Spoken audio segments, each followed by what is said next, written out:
everybody. Welcome to another episode of What a Hell of a Way to Dad. It is Francis, and with me once again is Miss Elizabeth, my wife. It is Easter evening, and we are drinking 2 big wine glasses full of Kirkland brand sangria. Mimosa. Sorry, I keep saying sangria. It's the other, that's my preferred breakfast drink. We do also love some Kirkland sangria.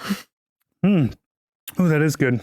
That didn't cost too much either, did it? I believe it was $7.99. $7.99 at your local cost company, along with a $1.50 hot dog with a soda.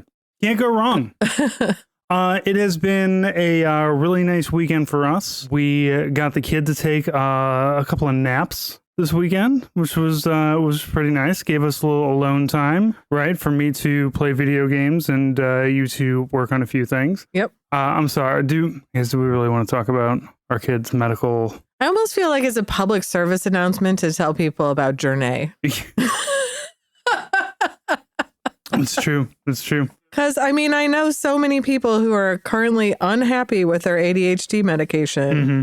And so few of them have heard about Journey, this new medicine that you take before bed. Yeah, I guess every time I bring it up to people, they are very surprised by this, but it has been working wonders. So our kid was on Vyvanse for a number of years, and that's one that you take, like that's a morning one, right? Right. And you have to wait for it to work. Yeah. So it's kind of, you wake up, take it as early as you can, wait for it to kick in. But Journey is really nice because you take it the night before and somehow it's an evening, it's like a time release kind of thing. It starts working in the colon, as I understand it. Okay. And that's why, like, 8 hours and it's ready to go. Right. And so you wake up, refreshed and ready to go. And without that whole, like, I got to wake up and take my meds and then kind of lay there for an hour and wait. Right. Wait for it to kick in.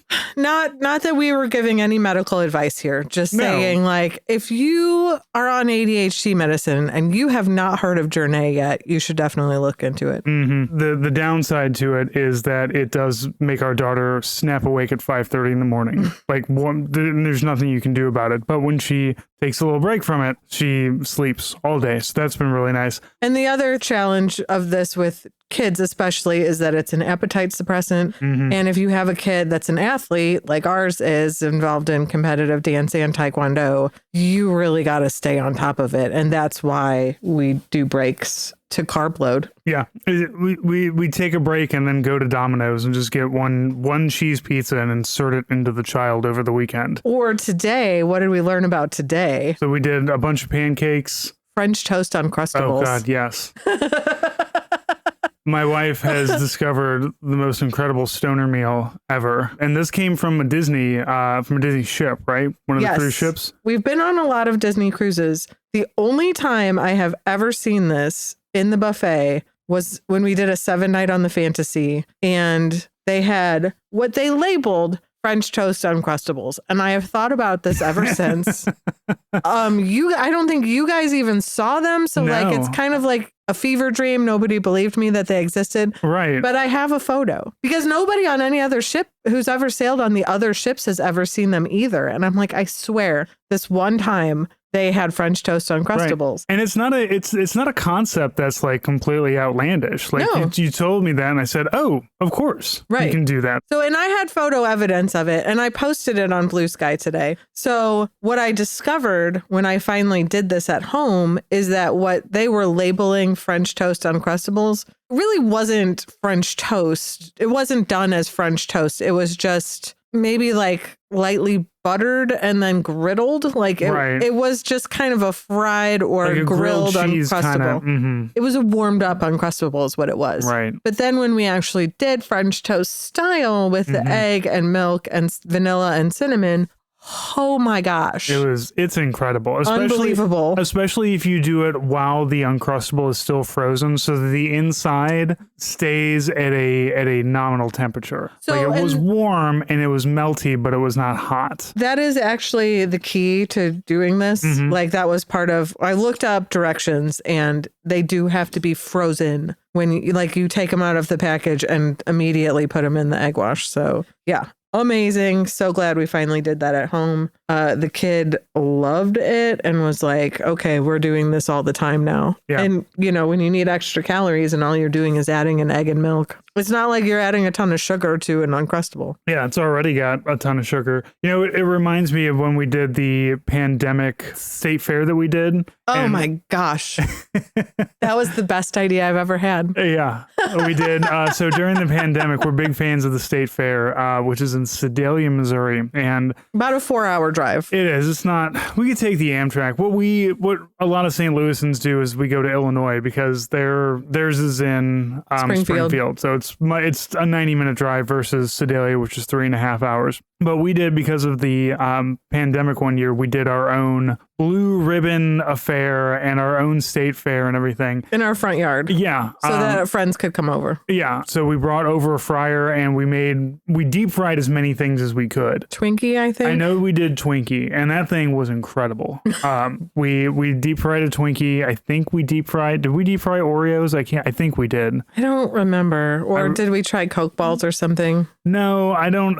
Coke balls requires getting a hold of the syrup, I think. I think it was just the Twinkie, really. But you did make a butter cow. I did. I took like 4 sticks of butter and certainly smushed them into a cow shape. Look, there was no other competition, so of course I'm taking home first prize. And so I ordered a pack of blue ribbons off of Amazon, and we awarded blue ribbons to all of our garden produce. Yeah, all the cherry tomatoes and some cucumbers that I grown. I maybe had like a jar of pickles, like some fridge pickles that I made. So yeah. We put everything out, had everybody come over. It was very nice. Yeah. I feel like we did some other fried foods too. I know we deep fried the Twinkie, but maybe. Yeah. I have photos somewhere. I'll have to look it up sometime. Yeah. But yeah, that was a great time. I highly recommend a state fair in your yard. This weekend, the child wanted to take me to go see the Mario movie, the Mario Galaxy movie. Boy, was she real excited for that one. And, I was reading a lot of reviews. Well, I wasn't reading them. I was seeing the headlines grace my blue sky of adult movie reviewers having real opinions about this movie. And I was kind of rolling my eyes at it because and then I opened, I think, the one from Wired, and they're like, this movie is just bad. I'm like, well, it's a Mario movie. Of course it's for kids. It's for kids. But Beth, this movie is bad. It's not I said, one of my mom friends said the best part of the movie to her when she took 8 kids to go see this movie, her favorite parts were when somebody said they needed a refill or they needed to pee. Mm-hmm. It's not well done. It really feels like they just sent all the voice actors a list of sentences to say, rather than a script, and had them do that. And real waste of everybody, because you got Charlie Day in there. Who were the voice actors? I don't even know. You got Charlie Day as Luigi and Chris Pratt as Mario, and then they had Glenn Powell as Star Fox in this one. Keegan-Michael Key voices Toad. So I feel like the last Mario movie wasn't bad, though. It was pretty funny. I remember those voices. Yeah, it was. It reminded me of another movie series that we've seen all of, which is the Hotel Transylvania movies. Hotel Transylvania, my favorite. The declination of quality in those. Because I remember watching the last one and just thinking, wow, this is really not... It's very phoned in all over. Did we see the 4th one? I'm pretty sure I did.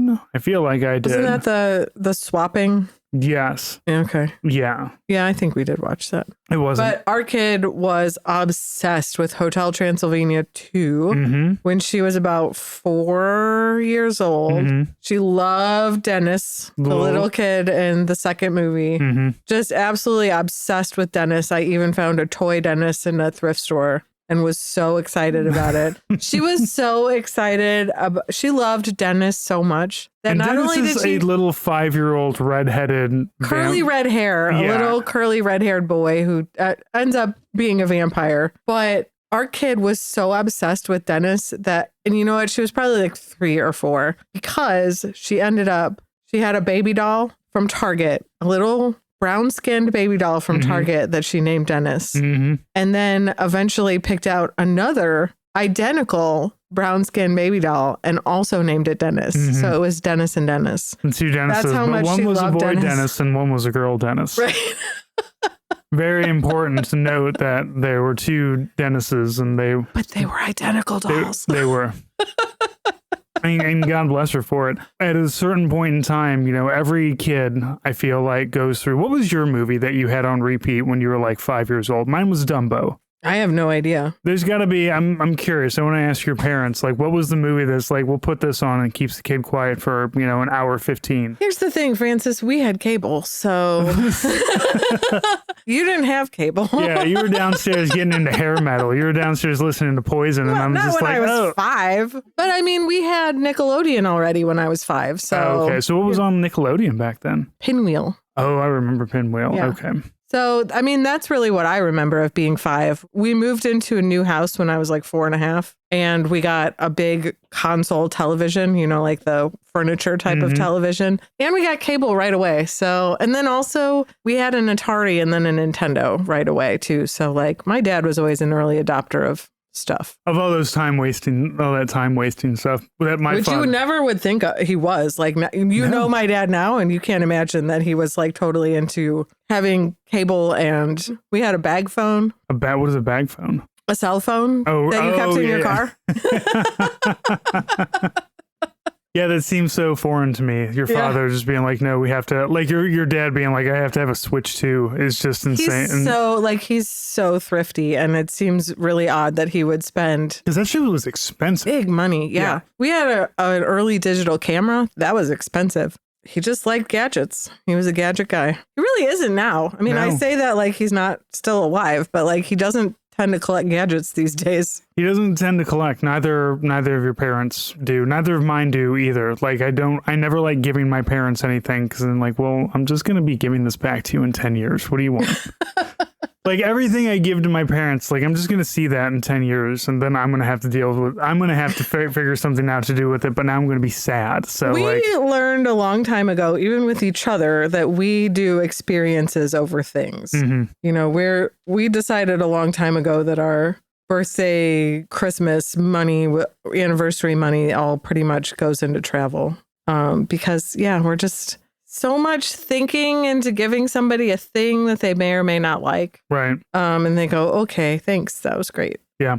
And like you and I think at this point, I know that the things that I'm going to buy for you are going to be like, the flowers. It's not, it's not bank breaking. I went to Schnucks and I bought some flowers. Yeah, it's the thought that counts, literally. Exactly. So I don't, I've bought some things off of Temu that you're going to like too. So, and that I know how to make you happy is to go to Aldi and buy your favorite snacks. Mm-hmm. Bring me back. Bring me my favorite snacks. When I walk into the house with the Aldi cheese, it's ooh. Yeah. My love language right there. All right, so let's talk about books, and let's talk about the books that we just kind of finished off. And it feels like the whole family is in a young adult adventure series kind of mood. Yeah. So we just finished off the second of the Mysterious Benedict Society books, which has a TV show that was on Disney Plus. It was very good, and of course, it was too good to be on TV for too long. Yeah. Well, and so we've only watched a few episodes of the show because, as I understand it, the TV show covers the first 2 books. And so we wanted to at least get through the first 2 books. And these are audiobooks. We really like audiobooks as a family. We have been making an effort this year to not always have the television on when we have lazy time on the weekends or when we're driving to lessons and things like that. When the whole family's in the car, we like to have an audiobook. So yeah, Mysterious Benedict Society is, we just finished book 2 tonight. And then the kid and I have a separate series going because we spend a significant amount of time in the car during the week. And I also don't like just listening to the same stuff on the radio all the time. So we are listening to the Green Glass House series. Yeah. So what is the Green Glass House? Oh man, because you were listening to that fantastic series, right? And then you were also the Not book. That's like that takes place inside of the Green Glass House. Yes. World. So the Green Glass House books are part of the Nagspeak universe of books. So the first 2 books take place in the Green Glass House, which is an inn that tends to harbor smugglers in this town of Nagspeak. on the Skid Rack River. And the whole premise is that this town of Nagspeak is kind of under the thumb of this company called Deacon and Morvengard, who basically imports everything. So everyone in the town has to get all of their stuff from the Deacon and Morvengard catalog. And so there's this whole underclass of smugglers who bring in things like rare plants and, fountain pens with green ink and interesting things that people want, and they don't want to pay Deacon and Morvengard prices for it. So the books take place in this kind of like a bed and breakfast. It's a big, big house that has I think 8 or 9 rooms, and it's like a 5-story house. So how did you guys find the green glass house? So I posted to a homeschool group on Facebook and said, okay, here's the book series that we have really enjoyed so far. And I think I said the Aggie Morton Mystery Queen books and what else? I'm trying to think. We're really into mysteries. So I listed a couple different mystery series middle grade mystery series that we have enjoyed. And someone suggested the Green Glass books, and they fit what we had been into because they're okay, so there's this whole it's not pirates, but smugglers. And then there's also an aspect of the first 2 books that involves ghosts. Okay. And so then the book that we just started this week, The Thief Knot, is actually book 4. But the way that the series goes is that the first 2 books and then the 4th book are kind of in our present. They specifically mention things that exist in our current universe. But as far as I know, Nagspeak and the Skid Rack River are fictional. I think it's check out my iPhone 13. They mention TV and they mention Harry Potter books in one of the. Do they mention the World Trade? Is that up or down? No.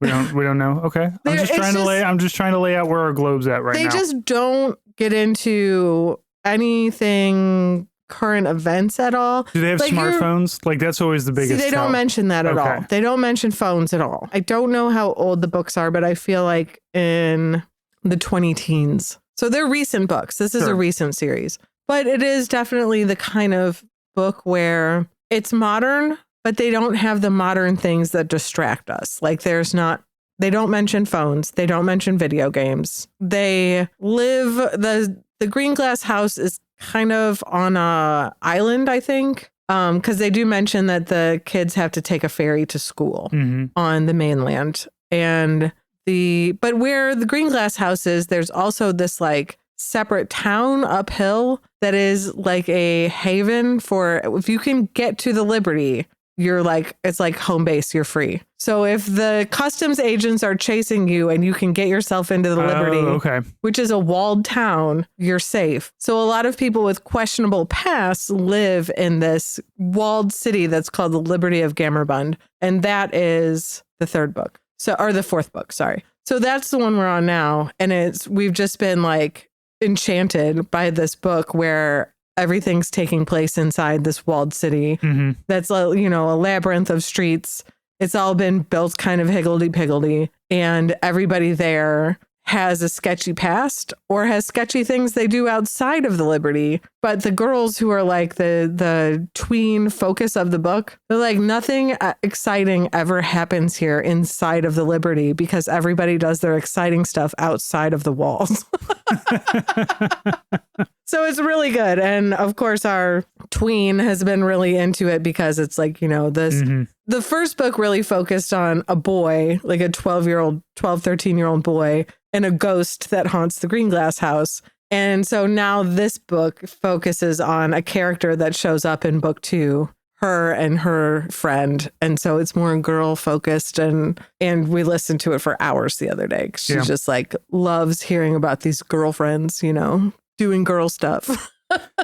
She is getting more. She has been asking us what do we get me a sister to hang out with? She wants to be the big sister. She wants to teach things to a younger kid. She always has enjoyed that. So yeah, the Green Glass House series is fantastic. And the series that I mentioned, Aggie Morton Mystery Queen, is also excellent for tweens. That is a reimagining if Agatha Christie was 12 years old, solving mysteries. Mm-hmm. And our kid was very excited about that one because there's actual murders in that. It's not one of the, because she has a large collection of, like I grew up reading Encyclopedia Brown and it was like, who stole the milk caps? Like, who gives a shit? Like, I need somebody who's like dead. She doesn't want those hokey mysteries. Yeah. She wants a murder. Who ate the garlic cheese? So she often asks if she can read my cozy mystery series, and one of the hallmarks of a cozy mystery is that there's not gore, there's not sex. It's like there's nothing questionable that I wouldn't allow a kid to read. However, they do tend to be like the hero or the protagonist tends to be a woman in her mid-30s, and that's not interesting for a 10-year-old. Right. It is neither a K-pop nor a demon hunter, so it's not going to be. Yeah, she's been wanting for a period of time. She really wanted to read Dungeon Crawler Carl because she knew there was a talking cat in that. And it's like I had to explain, like, there's going to be so many questions you have for me after reading this that I do not want to answer. Yeah, that's stuff that you need to pick up on the streets, not from your old man. Right. So yeah, she was excited about a murder in Aggie Morton. And I think that's why she's also enjoying Mysterious Benedict Society is that like nobody's actually died yet, but there's some serious peril. Yeah. The second book is The Mysterious Benedict Society and the Perilous Journey. So and there's definitely some major danger. The 10 men have like these electroshock wrist bracelets that just zap and deadly business supplies, which is great. Very deadly business supplies. They're called 10 men because they have 10 ways of hurting you.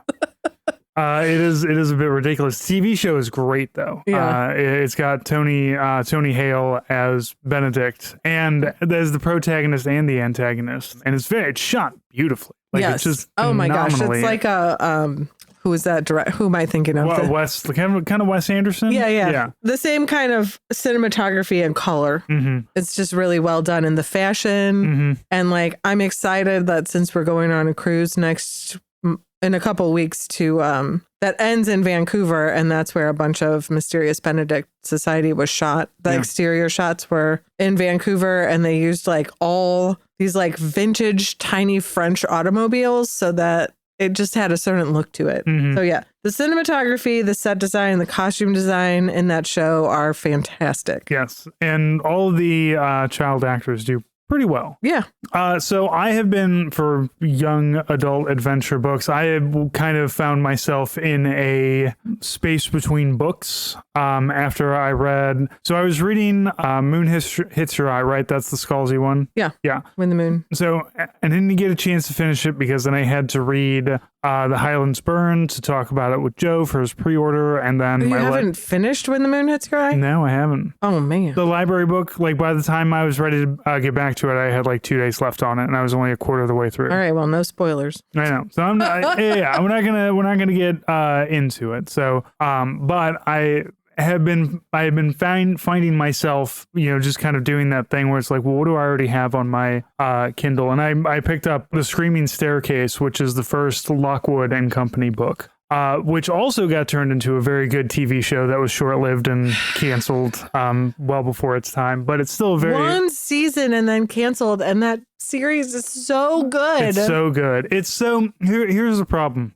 That series is so good for a certain kind of spooky person. Like you gotta be into spooky, and you gotta be into British spooky, which is a different brand of spooky. And it's still like, I'm sure a lot of the people listening are 100% into Victorian spooky. It's not Victorian though. It's not modern. Victorian age, but it is that same kind of like, they have these archaic ghost lamps and they all wear like iron amulets and things. Like it is very like superstitious. See, and that's exactly what I was saying about Green Glass, which is, this is a particular quality of middle grade adventure, which is that it's modern, but it has removed all of the things that make the modern times suck. Right. There's no social media pressure. There's no, your parents aren't distracted by their phones. There's no video games, nothing like that. But it's modern times, and it's Lockwood and Company is like an alternate universe. But I would say like it would appeal to people who are into like Doctor Who. Yeah. That would be a perfect comparison to the type of spookiness that it is. Exactly. And I've been, I think that one has about 5 books in it, and I started up book 2. And I'll probably duck out because there is, I think in May, new Dungeon Crawler Carl coming out. So I'm going to have to do the necessary rereading of like 7 books in 3 weeks to get up to that release, I suppose. I was just looking to see, because we had talked yesterday about the author of Lockwood and Company is Jonathan Stroud. Yes. I had asked if you had read any of his other series. And yeah, the other one is the Bartimaeus. It was the Bartimaeus trilogy. It looks like he added another book, I think. So now it's the Bartimaeus sequence. I assume I'm pronouncing that correctly. Cycle. I don't, yeah. Yeah. So that's another young adult series that he did. And then he's got one called The Outlaws Scarlet and Brown. I haven't read that one, but he's a fantastic young adult supernatural author. Yeah, and I like rereading Lockwood. I noticed that he does a lot. He leans heavily on description. And, when a person walks in, we're going to have a good paragraph and a half telling you what this person looks like and how you should feel about this person looking at him.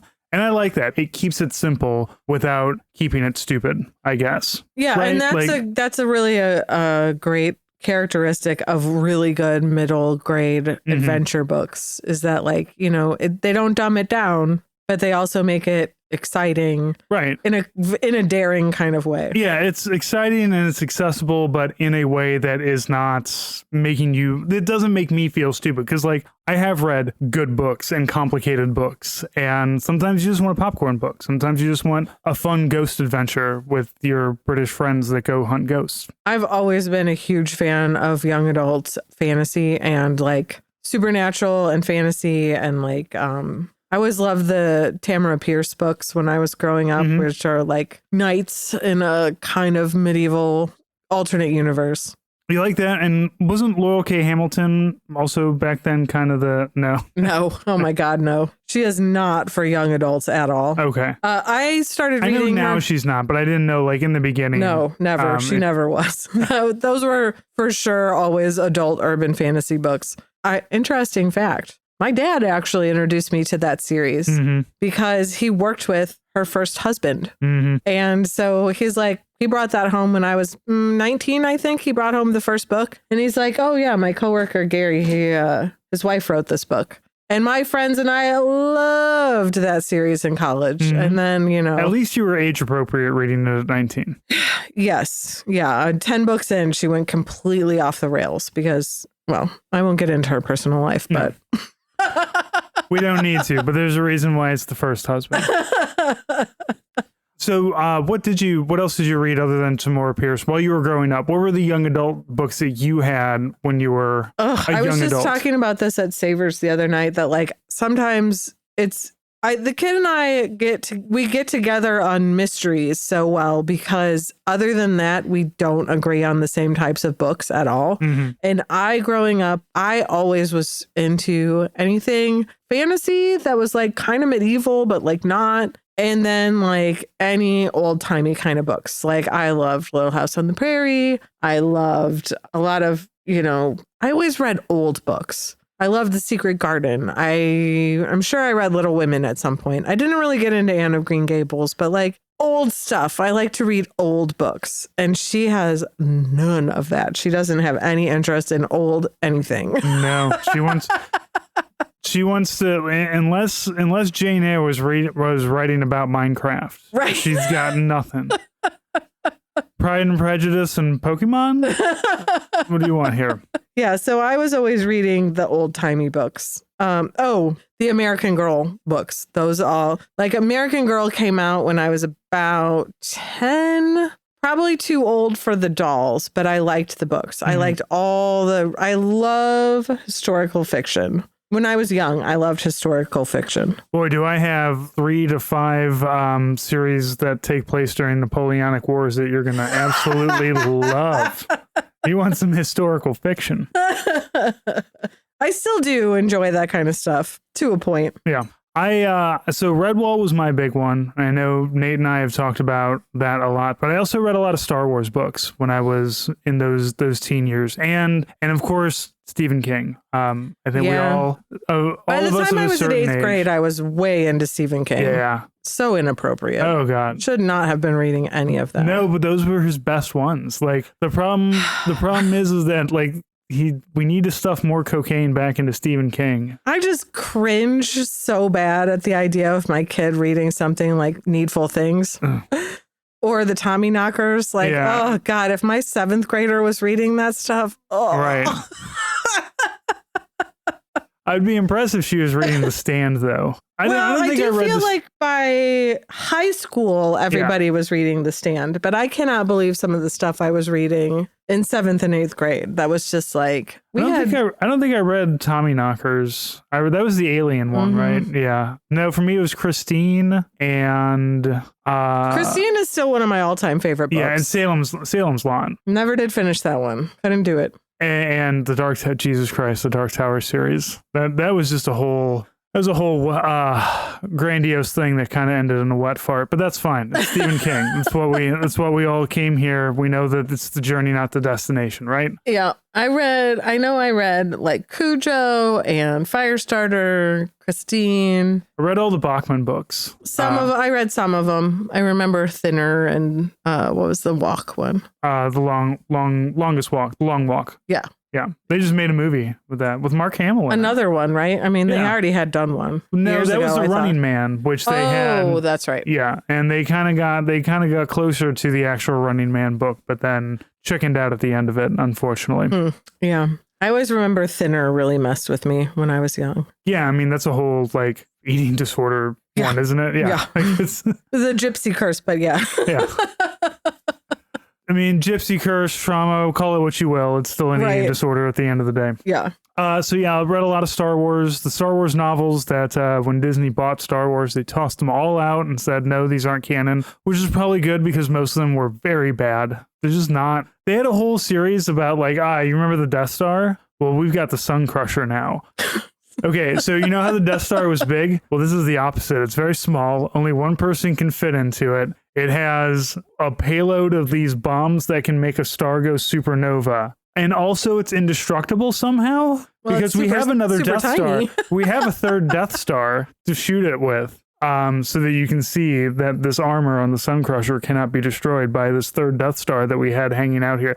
Kevin J. Anderson committed some crimes in writing, but Star Wars was none of them. They were all perfect. I hung out with a lot of guys like you in high school.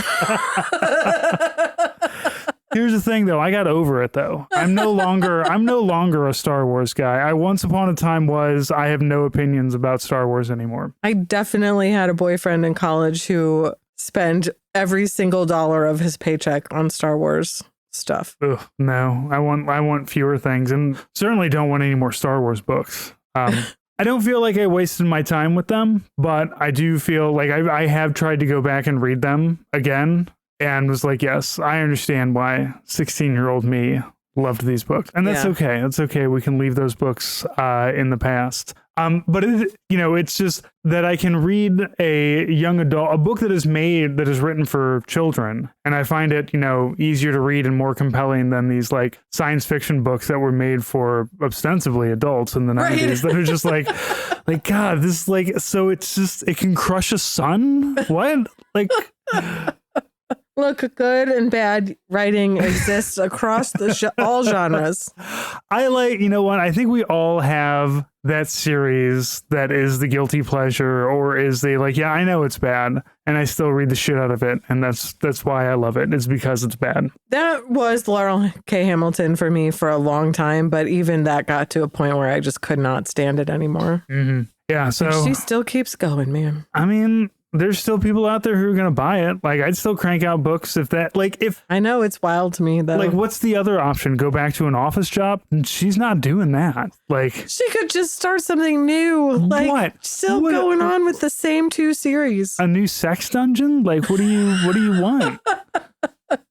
There are a couple of authors that I really like that I've noticed kind of plumbing the depths of their like, well, you guys like this one, right? So how about another book in this series? Yeah. And I don't hate it because I'm like, well, yeah, because I do like the series. So give me, I'm the hog. Give me the slop for sure. But, also it's like, you do something new. You do something fun and new, I think. These days, I pretty much just rotate through cozy mystery series. And like right now, I am rereading the Thursday Murder Club books by Richard Osman. And I know you have tried to read those and it just didn't click for you. But I just think they are, speaking of like, you have to enjoy a certain type of British humor, or British supernatural kind of stuff. Like the Thursday Murder Club is a particular kind of British humor that I just eat up with a spoon. I think those are the funniest old people of all time. But because I think Richard Osman's writing is just so clever and funny. So I'm rereading that series because it has stretched out over many years at this point, and there's a new book out, and I was like, well, let me just revisit the whole series. These old coots are still alive? Like, how long have they been going? I want to say the most recent book is book 5, so they get themselves into some tight spots. Yeah, I can't do, I think I can't do mysteries because, like, going in inherently knowing that there's a mystery, I can't, like, relax. I'm trying to figure it out. Like, as soon as there's a body, I'm immediately like, all right, who fucking did it? Like, I got to figure this out along with you. Like, and I'm laughing because this is like, we've been together for like 16 years. And this is 95% of the books I read are mysteries. I know. And I can't. And, like I said, I grew up, I read Encyclopedia Brown, but that's because like Encyclopedia Brown was teaching me like esoteric, just obscure information. Like I learned there's 2 battles of the Bull Run because of, but reading a cozy mystery, the idea is that you're just relaxing and reading a cozy mystery. Yeah, because I don't try and solve it. I am just along for the ride. Right, no. And that's the thing. Because we'll get to the end. I'm not the sleuth. We'll get to the end. Here's the thing. We'll get to the end. And this pissed me off about. I can't remember the last one that I read, but we got to the end and like something was like revealed, like, and this is how we know you're the killer. I'm like, nobody said anything about this over 200 pages. Why wasn't I informed about this little tidbit? And it's like, if you reread it though, you probably would find it. I don't know. I don't think so. I flipped back. And that's why I don't mind rereading a mystery when it's been 4 or 5 years since I last read it, because I always forget who did it. Sure. And I'll read it again. And generally I'll notice that there was more clues the second time around that I just glossed over. Yeah. But you and I did watch the Thursday Murder Club movie. What did you think about it? I mean, I liked all those actors. Right. It's got Pierce Brosnan, Ben Kingsley, Judi Dench, right? Didn't have Judi Dench in it? No, it was Helen Mirren. I think it was Helen Mirren. But yeah, it was a great cast for sure. I definitely I don't remember anything that it was about though. I retain nothing about that movie. Well, David Tennant was in it. He was the bad guy. He was, yes. Okay. I remember that. And so the movie kind of it diverges from the book plot a bit, but basically David Tennant's character is like a developer who's trying to kick all these old people out of their retirement trying to close community. Down the ski mountain. I gotcha. Like the same plot. Exactly. Same kind of plot point, right? It was. So he's like, they think that he's going to try and kick them out of their house. That's not the plot of the book at all. But the plot is similar in the book, but they really simplified it for the movie. But David Tennant was fabulous in it. And then there was also the guy that's kind of a bad guy, but ends up also being a good guy, who's the Polish contractor guy, Bogdan. Oh, right. So Bogdan's in all of the books, and he's like a fantastic character who's like not shy about getting his hands dirty when it's needed, but he's, got a heart of gold. So he takes care of some things for the elderly, the pensioners who live in the retirement community. Yeah, this phenomenal. I mean, they could have just shot the entire thing in the retirement community in that like sitting room that they had. Yeah, it was a beautiful building. Been perfectly fine with that. Yeah, it is meant to be an upscale retirement community. Yeah, you're right. It was Helen Mirren. And when I was reading the books, one of the main narrators of the books is Joyce. A lot of it's done from her diary point of view. And there was several other British actresses that I would have picked for that role. But of course, I'm no casting director. Right. So, I thought the lady that they did cast was great, but I didn't really know her. It was Celia Imrie. She was in the Bridget Jones books. She's been in a lot of different things, but just not, she wouldn't have been my first pick. I kind of would have. She's a character who's like kind of ditzy, but also very clever at the same time. So like there's a lot of different British actresses, older British actresses I would have thought would be good for that role. But yeah, those books are really funny. And Richard Osman is a British TV presenter. So like he's just good with jokes. And like a lot of the stuff in the books is very subtle humor. But I see how just the fact that there was a mystery derailed you. I can't. Yeah. I just got to figure it out. I got to know what's happening here. Because we tend to agree so much on British comedy. And I was like, how do you not think these books are hilarious? I didn't know the mystery was just taking you right out of it. Right. I gotta work at this book. You don't, though. You need to just let it wash over you. There's a murder. We got to figure it out. Like, and that is like, as you said, like there are always clues because then I'm going to want to go back and reread it again. It's like, well, what did I miss? The second one would kill you because it's literally called The Man Who Died Twice. So there's like so many murders in this book. And but are they murders? Did somebody stage their death? Like you really couldn't handle it. No, probably not. It's gonna be too much. And the only time that I have to read is like while I'm falling asleep in bed at 10:30 at night. So like that's the other thing. I need to read things that don't require a whole lot of brain power from me. Yeah. So I read Dungeon Crawler Carl and Lockwood and Company. And not these complex webs of mystery from from these cozy mysteries. Yeah, a bunch of pensioners, so complex. Yeah. The whole chapter about somebody's dog. No, they don't get a dog until the third book.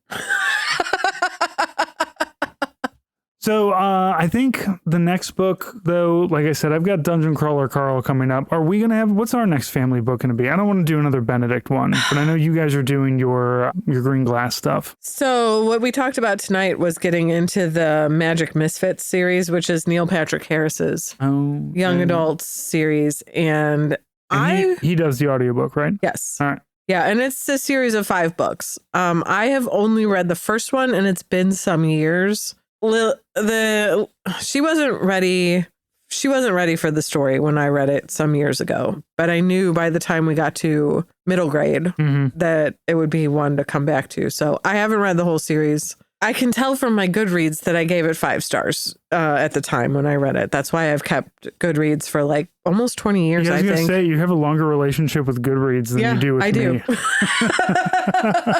I got book reviews older than this relationship. I have 800 books logged on Goodreads last I checked. So yeah, I know a lot of people are like, oh, well, Amazon owns it now. And I'm like, I don't care. I have a relationship with this platform. I have a repository here. And unless you have a one-click solution to move that repository somewhere else, I don't care. And I've looked at other ones that people have recommended that are like, oh, well, this one's owned by, this person, or this one's better in this way. And everything that I've looked at is like using AI to make recommendations. Do not want. I do not want. Goodreads platform seems like it has not been updated in 10 years, and I'm fine with that. It does.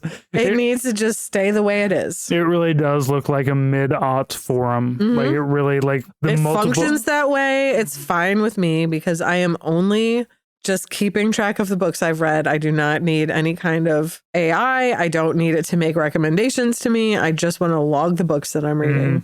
Need something more complex than an Excel spreadsheet. I do like using Goodreads for some reviews because I do feel like it is some reviews there, but are really Reddit's the last place that I trust. Right. The thing that is really obnoxious about Goodreads reviews often, and that's why I tend to skim them, is that a lot of people are really putting on a show because they want to get advanced reader copies of books from publishers. So they put on these elaborate reviews, and I'm just like, stay in your lane, all right? Like, even if you're getting arcs from people, like that's not a living. You're not making your living at this. You're just getting free books. Right. And you can get free books from a little free library. So settle down. Also, just ask. Like a lot of times you just ask. Yeah. And like, I will talk about your book or I'll have you come onto my show. Get a podcast. There you go. A lot of these people write reviews like they think they're podcasting. I know. And a lot of them do have like book blogs or they're on Book Talk or whatever. And it's like, I don't need all this purple prose, okay? And I certainly don't need you to put a bunch of GIFs in your reviews either. So I basically just go by star ratings. And the one time that I do really care about Goodreads reviews is when I have really disliked a book, and then I will skim for people who agree with me. Going for the 1 stars to see if I'm correct. Yes. All the other people who are Someone back me correct. up on this. This book was shit. We talked about books. We talked about Mario. I think we did pretty good riffing here for 50 minutes. The experiment was complete. We didn't even get to all 4 of the things that were on my topic hot list thing. Only 3 of them. We didn't get to what video games are we playing. What little time wasters are you beep booping on? Because, and I do want to keep that one for another episode because you actually you have a method to your madness, to your beep booping. I do. Right. Me, it's just all time waster, but you've always got some way that you're making $3 off of Amazon with it. So. Yep. So we will talk about that next time that we have Beth on. And if you like what you're hearing, you can always hear more on patreon.com/hellofaWayToDie, where you will get bonus episodes. You will get entered into contests to win free things. You will get exclusive content. You will get all kinds of things that you're not getting anywhere else. And you can also sign up for free. Sign up for free, you'll still get things. You will still get emails from me. I will still reach out and say hello to you. So sign up, patreon.com/hellofaWayToDie. We are also on Facebook and Instagram. I post there as well if you're not into the Blue Sky thing. Find those links below in the show notes. Everybody, thank you so much for listening, and we will talk to you next week.